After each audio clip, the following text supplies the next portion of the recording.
నమస్తే. మనతో పాటు పిసిసి అధ్యక్షుడు మహేష్ కుమార్ గౌడ్ ఉన్నారు. సో రెండు అంశాలను మాట్లాడేటువంటి ప్రయత్నం చేద్దాం. బీసీలకు సంబంధించినటువంటి రిజర్వేషన్ల అంశంలో కాంగ్రెస్ పార్టీ ఇచ్చినటువంటి జీవో పచ్చి బోగస్ అంటూ ఒక పక్కన బీఆర్ఎస్ పార్టీ సంబంధించినటువంటి నేతలు ఆరోపిస్తా ఉన్నారు. మరొక పక్కన ఈటెల రాజేందర్ కూడా మాట్లాడుతూ ఒక పక్కన ఈ సంబంధించినటువంటి పోటీ కూడా ఎవరు కూడా చేయదు, స్థానిక సంస్థల ఎన్నికలు ఇవి చెల్లవు, ఇవి జరగవు అని చెప్పేసి కూడా మాట్లాడేటువంటి ప్రయత్నం చేద్దాం. సార్, ఏం చెప్పదలుచుకున్నారు? ఒక పక్కన జీవో కాపీ అసలు ఇది చెల్లదు, ఈ ఎన్నికలు జరగవంటూ బీఆర్ఎస్ పార్టీ సంబంధించినటువంటి నేతలు బలగుద్ది చెప్తా ఉన్నారు. బీసీలను మోసగించేందుకు ఈ జీవో అంటూ వాళ్ళు చేస్తున్నటువంటి వ్యాఖ్యలు ఎట్లా చూస్తారు? వాళ్ళు 10 ఏళ్ళు పాలన చేసి బీసీలు మోసం చేశారు. బీసీలు మోసం చేశారు కాబట్టి వాళ్ళని గద్దెదించారు ప్రజలు. మేము కామారెడ్డిలో డిక్లరేషన్ ఇచ్చినాం, బీసీకి 42% ఇస్తామని ఒక మాట ఇచ్చినాం. ఆ మాట కట్టుబడి ప్రభుత్వం రాగానే జీవో ఇచ్చాం, కేంద్రానికి పంపాం, పెండింగ్లో పెట్టారు, తొక్కి పెట్టారు. మళ్ళీ ఒక జీవో ఇచ్చాం, కుదరలే, మళ్ళీ ఒక ఆర్డినెన్స్ ఇచ్చాం. ఇవాళ ఈ 3 కూడా కేంద్ర ప్రభుత్వం తొక్కిపెట్టింది కాబట్టి బీజేపీలో ఉన్నటువంటి బీసీ ఎంపీలు నోరు మూసుకున్నారు కాబట్టి, చలనం లేదు కాబట్టి మళ్ళీ జీవో వేయాల్సి వచ్చింది. ఎన్ని ఆప్షన్స్ ఉంటే అన్ని అవైల్ చేసుకొని బీసీలకు న్యాయం చేయాలని తపనలా రేవంత్ రెడ్డి గారు ముఖ్యమంత్రిగా, నేను పీసీ అధ్యక్షుడిగా, మా మంత్రివర్గం ఎమ్మెల్యే అందరూ తపన పడతాం. దాంట్లో భాగంగానే ప్రయత్నం చేస్తూ ఉన్నాం. ఇది కాదు, ఇది చెల్లదని చెప్పే బదులు ఈ నాయకులు మాతో కలిసి వస్తే డెఫినెట్గా చట్టం అవుతుంది. కేంద్రంలో బీజేపీ అధికారంలో ఉంది, ఎందుకు చెప్పలేకపోతున్నారు బీజేపీ ఎంపీలు? తమిళనాడు తరలో ఇక్కడ రిజర్వేషన్ కావాలి, ఇది మా బాధ్యత అని ఎందుకు చెప్పలేకపోతున్నారు? ఎందుకు నోరు మెదపట్టలేదు? ఎందుకు కాలయాపన చేస్తున్నారు?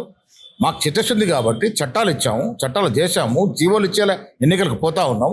కోర్టు కూడా వెసులుబాటు మా అభ్యర్థిని అర్థం చేసుకుని అనుకుంటా ఉన్నాము.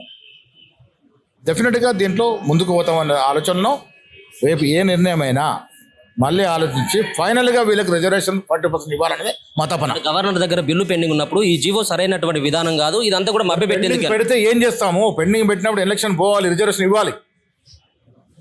ఆ ప్రయత్నం చేస్తున్నాం కాబట్టి జీవో ఇచ్చాం. కోర్టు కూడా దీన్ని అర్థం చేసుకుంటుందని మేము ఆలోచిస్తూ ఉన్నాం.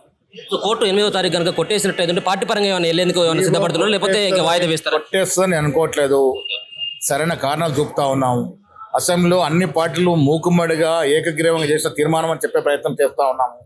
అన్ని పార్టీలు ఒప్పుకున్నాయి కాబట్టి కోర్టు కూడా ఒప్పుకుంటుందని ఆశిస్తా ఉన్నాం. ఈటెల రాజేందర్ గారు కూడా మాట్లాడుతూ అసలు ఈ ఎన్నిక కూడా కావు, ఎవరు కూడా పోటీ చేయకుండా అని చెప్పేసి ఈటెల రాజేందర్ గారు తక్షణమే ఢిల్లీ పోయి కనీసం బీజేపీ ఎంపీల డెలిగేషన్ లీడ్ చేసి ప్రధానమంత్రి కలిసి ఇది న్యాయమైన కోరిక, మా బీసీ బిడ్డల కోసం వస్తున్న కోరిక, నోటికాడకు వచ్చిన కూటు తన్నొద్దు, ఈ సాయం చేయని అభ్యర్థించాలా.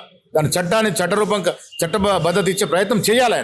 ఆయన బీసీ బిడ్డ కాబట్టి చేస్తే మంచిదనే ఆలోచన నాది. సో జూబ్లీహిల్స్ ఉప ఎన్నికకు సంబంధించినటువంటి టికెట్ ఏమైనా కన్ఫర్మ్ అయిందా సార్? స్థానికులకే అని చెప్పేసి ఇప్పటివరకు కూడా ఏమైనా మాట్లాడుతున్నారు? ఇంకా వేరే రకాలైనటువంటి ప్రచారం జరుగుతారు. సీనియర్ నాయకులు ప్రయత్నం చేస్తూ ఉన్నారు, సర్వేలు జరుగుతూ ఉన్నాయి, ఏఎస్ కూడా నిశ్చితంగా పరిశీలిస్తూ ఉంది. ప్రజల ఆదరణ నాయకుడిని అక్కడ ఎంపిక చేస్తాం. సో మొత్తానికైతే మాత్రం బీసీ సంబంధించినటువంటి రిజర్వేషన్ల విషయంలో ఖచ్చితంగా కాంగ్రెస్ పార్టీ చిత్తశుద్ధిలో ఉంది. రానున్నటువంటి ఏదైతే స్థానిక సంస్థల ఎన్నికలు ఉన్నాయో ఖచ్చితంగా బీసీలకు 42% రిజర్వేషన్ ఇచ్చిన తర్వాతనే ఎన్నికలకు వెళ్తామన్నటువంటి అభిప్రాయాన్ని మహేష్ కుమార్ గౌడ్ అయితే తెలియజేస్తున్నటువంటి పరిస్థితి కనబడతా ఉంది. చూస్తూనే ఉండండి మన తొలివే.